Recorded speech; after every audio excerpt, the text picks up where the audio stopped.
Terima kasih untuk Anda yang masih bergabung bersama dengan kami dan kami juga masih mengundang Anda untuk bisa berpartisipasi di WhatsApp interaktif seperti yang tertera di layar televisi Anda nantinya.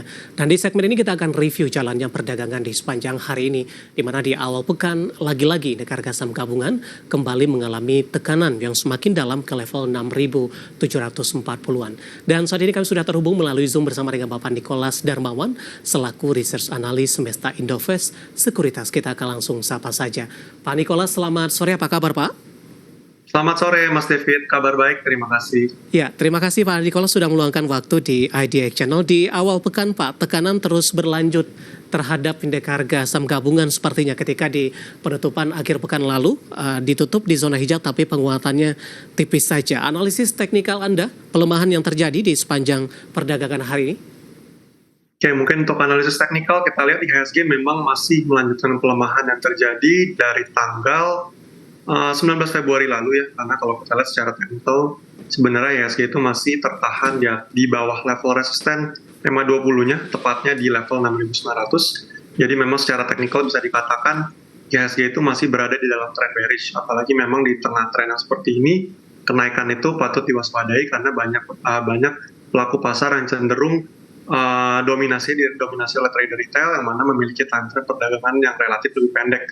Jadi memang kalau kita lihat penurunan yang terjadi hari ini itu disebabkan oleh profit taking juga.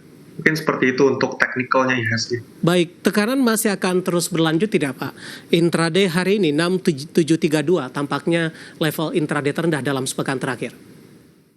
Kalau kita lihat secara teknikal masih ada peluang untuk berlanjut ya. IHSG kita perkirakan mungkin akan berlanjut kurang lebih ya ke rentang harga 6.700-an sampai 6.650-an.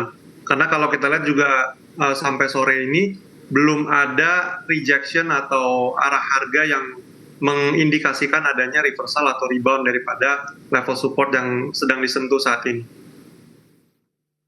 Baik, dari sisi sentimen dari global karena tampaknya kurang bersahabat Pak. Wall Street juga mengalami koreksi yang cukup dalam merespon beberapa data ekonomi di sana. Kemudian di tengah kekhawatiran tarif, inflasi yang tinggi begitu. Kemudian dari dalam negeri, hari ini Presiden Prabowo Subianto ini meresmikan Pak terkait juga dengan keberadaan dari Danantara. Bagaimana Anda melihat kombinasi dari sisi perkembangan fundamental global dan domestik dan dampak terhadap indeks harga saham gabungan? Oke, mungkin dari global dulu ya, seperti yang tadi Mas David mention, dari minimnya katalis domestik, kalau kita lihat IHSG itu sebenarnya masih minim growth catalyst.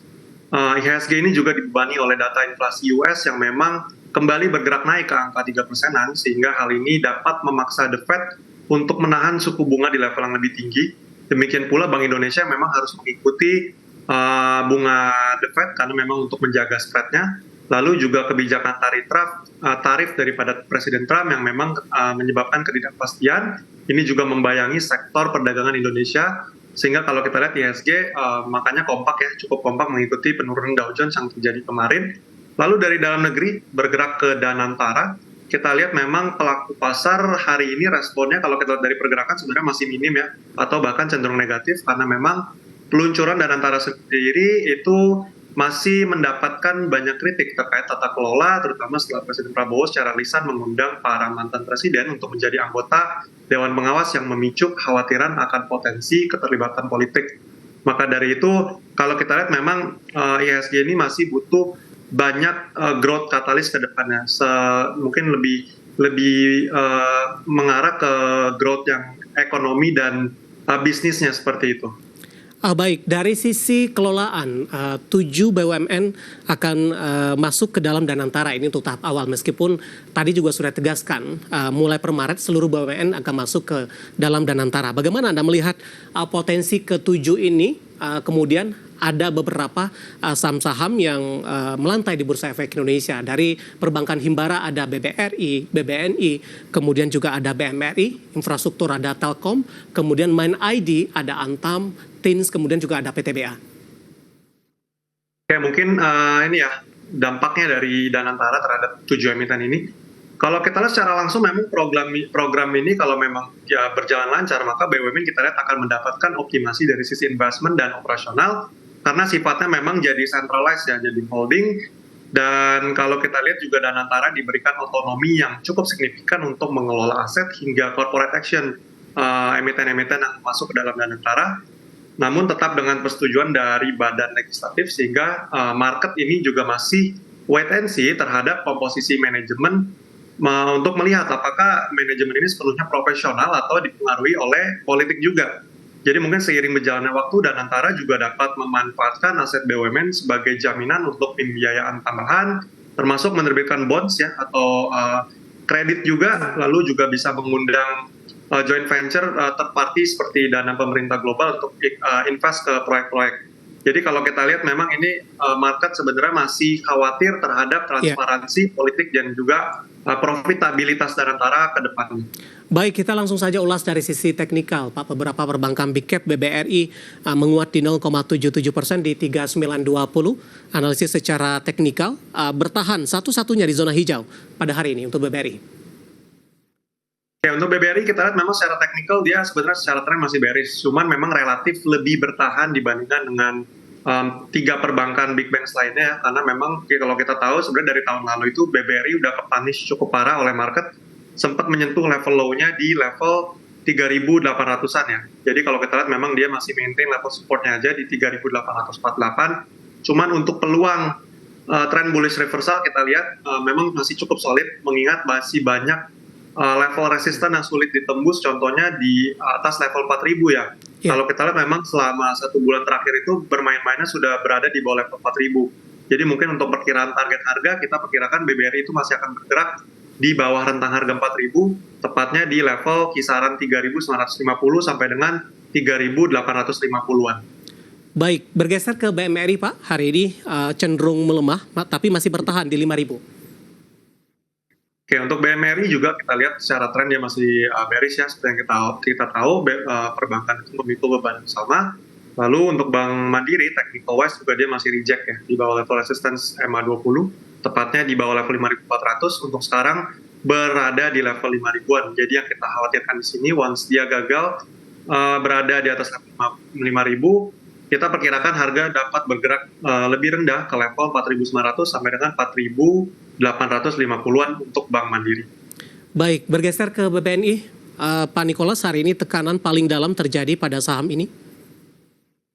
Ya, untuk BBNI kita lihat masih melanjutkan profit taking, sebagaimana minggu lalu kita lihat kenaikannya cukup dahsyat ya, sempat menyentuh level tertingginya di level 4.730-an, yang mana juga merupakan major resistance di bulan Januari. Jadi kalau kita lihat di sini harga penurunan masih berlanjut, hari ini masih membentuk bearish Marubozu candlestick, jadi kita perkirakan pada perdagangan hari esok ada kemungkinan Bank BNI ya masih bisa melanjutkan pelemahan ke level tentang harga ya 4.150 sampai dengan 4.100.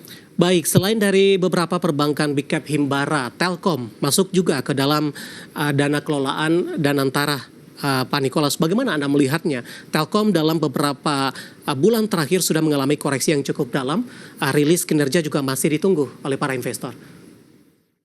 Oke, mungkin untuk Telkom ini sebenarnya memang ada katalis tersendiri other than Danantara. Kalau kita lihat memang Danantara ini katalisnya lebih ke pengelolaan aset dan operasionalnya. Jadi kalau ke depannya kita lihat memang investor ini lebih mengutamakan potensi pertumbuhan bisnis dan ekonominya gimana dari sektoral. Kalau dari telekomunikasi sendiri kita lihat memang masih cukup persaingannya cukup ketat ya di bagian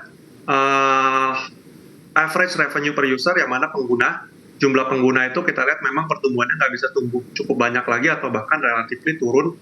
Jadi mereka mungkin lebih bisa tweakingnya itu lebih ke harga paketnya aja. Jadi memang kalau kita lihat dari sisi pertumbuhan bisnisnya itu cenderung terbatas dan persaingannya cukup ketat seperti itu. Baik, bagaimana Anda melihat proyeksi harga ke depannya? Masih cukup sulit untuk menembus ke level 3.000-an kembali, Pak? Kalau kita lihat dalam waktu dekat masih cukup sulit ya, mengingat level 3.000 itu sudah mulai tertinggal cukup jauh ya. 3.000 itu ada gap juga. Tapi kalau kita lihat secara tren itu masih bergerak di bawah level resistance MA20, masih contesting dan terus gagal bergerak di atas itu.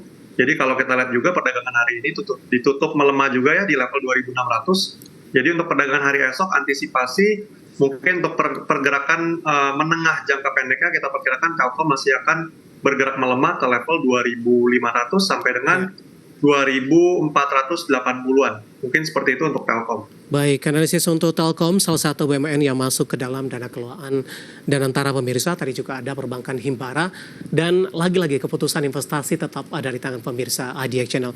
Pak Nicholas, kita akan jeda terlebih dahulu, nanti kita akan coba lihat saham-saham pilihan apa saja yang Anda rekomendasikan, dan pemirsa kami akan segera kembali sesaat lagi.